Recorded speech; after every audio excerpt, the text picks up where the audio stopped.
go back to springtime, where the flowers are beginning to bloom, you're thawing out from that winter mess that you just had.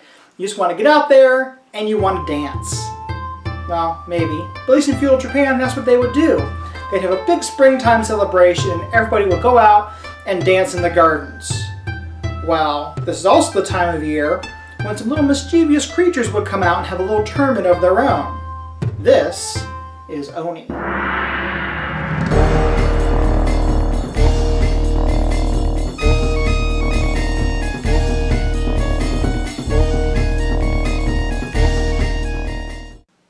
So Oni is for 3 to 6 players, where you're taking the role of one of the Oni, the little mischievous creatures that are attempting to trip all the people that are celebrating the springtime dance. So some of the people that you'll be tripping are some of these people. We have a dancer, the princess, a monk, feudal lord, a merchant, and a hostess. So these are your targets in the game. So let me set up the game and I will show you how the game works. So the first thing you do is you're going to select the dancers equal to the number of players in the game. So right here we're setting up for a 4-player game. So I've picked the hostess, feudal lord, princess, and the monk. Then what you do is you will find their target cards. The target cards on the back have the arrows with the Oni on the back, and it'll show the pictures of their feet as graceful as possible, tripping over each other. So we have the hostess, the feudal lord, the princess, and the monk. No royal party is a royal party unless you do have a little bit of protection, some guards. So there are samurai that are looking out and trying to help and protect the party from anybody trying to do anything funny. So you're going to add 4 samurai to the game. Then you're going to take the samurai and the dancers and you're going to shuffle those up. Then in a separate pile you're going to take your target cards and you're going to shuffle those up as well. Now to set up, you're going to take one of the target cards and you're going to place that in front of each player.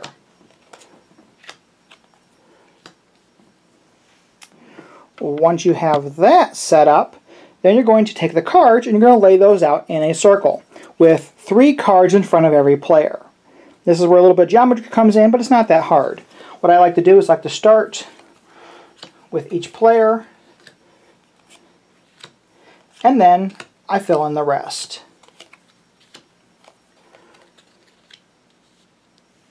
And then also each player is dealt a hand of cards here that have some actions that you're going to be able to play on your turn. The attack action is the only thing that you can't do in the very beginning of the game. That has to have 2 cycles of the game to be able to attack. But you can swap a card, which is you'll choose one of the 3 cards in front of you and swap it with another card. To reveal, what you're going to do is you're going to reveal the 3 cards in front of you. And then you're going to turn them face down after you've done that. Peek is you get to peek at somebody else's objective card and see who they're supposed to be tripping. So what you do on your turn is you're going to pick one of your action cards to play and you're going to place it face down on top of your objective card.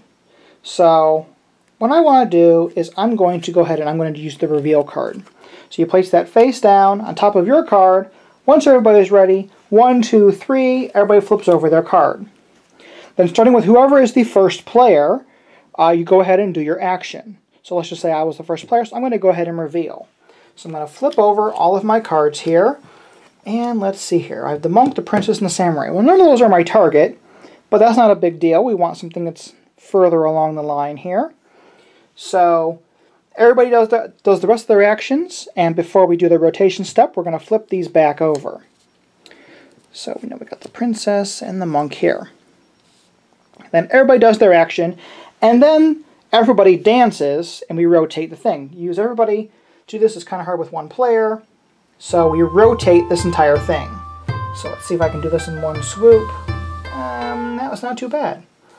So, whoops. There we go. You rotate it 1 card over. And then you play again. But this time you're a little bit limited to what you have because you only have 3 cards here. So, I know now in front of me, I know I have a samurai. So, you don't want to trip a samurai. So I'm deciding what I want to do is I'm going to actually swap. So what you do is you take your swap card and place it face down. Oh, but look, there's a reveal card. So if you had a card previously, that goes back into your hand and you play your card. So I will flip that over and swap. So I could choose any one of these cards in front of me and swap it with another card. So I know I don't want this samurai because I know that's what it is. But you know what? I'm going to swap it for something over here and just hope that that is a better target for me. Then we rotate once more. I'm very proud of my one person rotating. So, now that the thing is rotated twice, the attack card is allowed to be played. So the attack card is you're going to flip over the card and see who you have tripped. So I'm going to go ahead and play my attack card. Therefore my swap card comes back to me. And my attack card, and I want to attack, let's see, well this is the card I switched. You know, let's attack the card I switched. So I'm going to go ahead and I'm going to attack that card.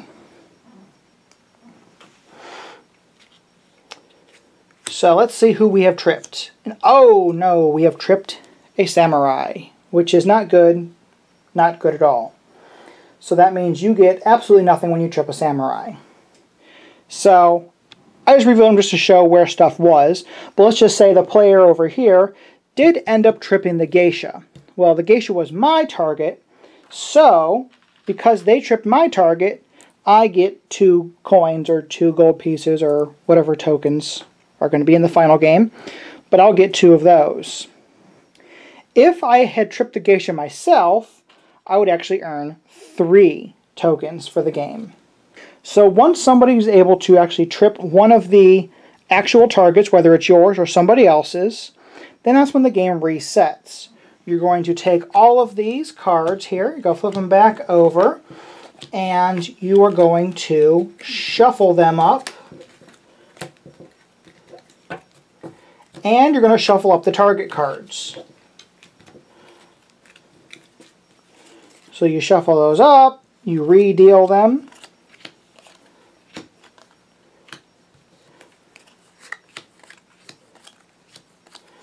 A little better at this now.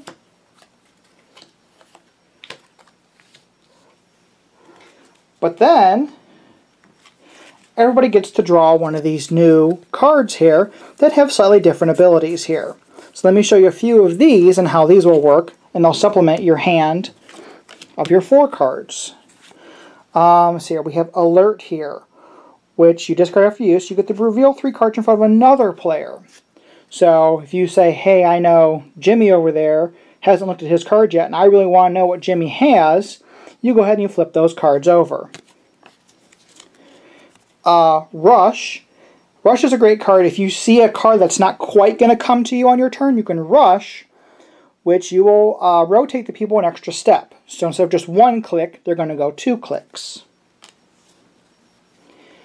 And let's see another one here. Next is Switch. You can switch your objective card with another player's objective card.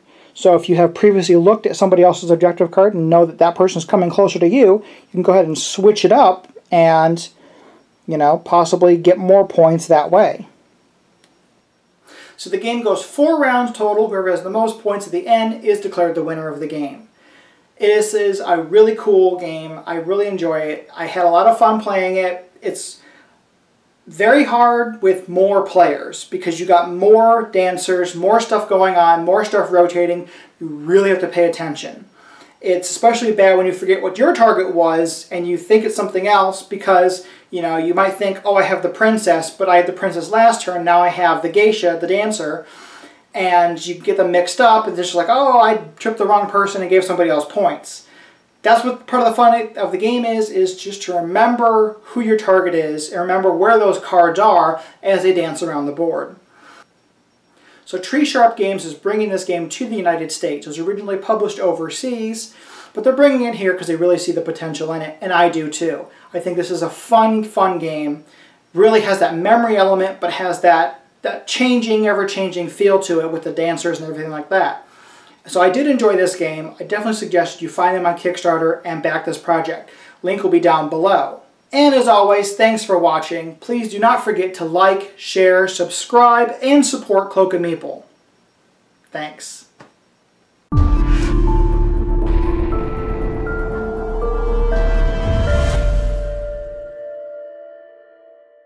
Man, words are hard, and it just does stuff with stuff. I don't know what I'm saying. And as always, thank you for watching, and please don't forget to like, subscribe. I can't even talk. Words are hard.